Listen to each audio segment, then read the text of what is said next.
আবারও ব্যারিকেড দেখালেন বিধায়ক নওশাদ সিদ্দিকী বারাসাত লোকসভার বুকে, বসিরহাট লোকসভার বুকে। একেই বলে রিয়েল ব্যারিকেড। সত্যি মানুষ মানুষ কোথায় ছিল দর্শক? এটা দেখে কিন্তু আজকে প্রমাণ হয়ে গেল যে আইএসএফ এর সাথে কত মানুষ আছে। আজকে প্রমাণ করে দিল নওশাদ সিদ্দিকী যে নওশাদ সিদ্দিকীর সাথে কত মানুষ আজকে রয়েছে।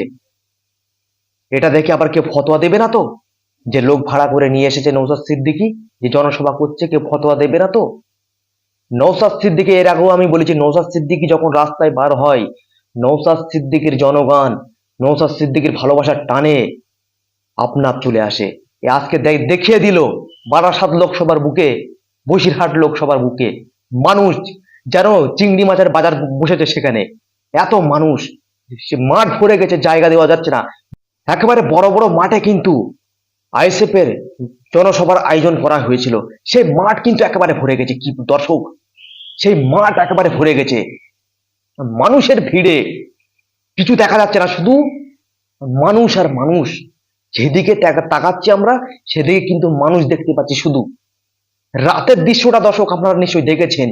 সত্যি দেখার মতন দৃশ্য কিন্তু এটা, রাতের দৃশ্যটা। সত্যি এটা দেখে আজকে প্রমাণ করে হয়ে যাচ্ছে যে নওশাদ সিদ্দিকীর সাথে কতটা মানুষ আছে, আইএসএফ এর সাথে কত মানুষ আছে। অনেক মানুষ ফতোয়া দিচ্ছে যে নওশাদ সিদ্দিকী লোক ভাড়া করে নিয়ে আসছে। যারা বলছে তাদের ভুল ধারণা ওটা। তারাই আজকে লোক ভাড়া করে নিয়ে গিয়ে জনসভা করছে। নওশাদ সিদ্দিকীকে দেখো না, শুধু একটাই স্লোগান আমরা দেখতে পাচ্ছিলাম রাতের দৃশ্যটাই, চুপচাপ খামে চাপ, চুপচাপ খামে চাপ। সত্যি দেখার মতন কিন্তু একটা দৃশ্য ছিল বারাসাত লোকসভাতে।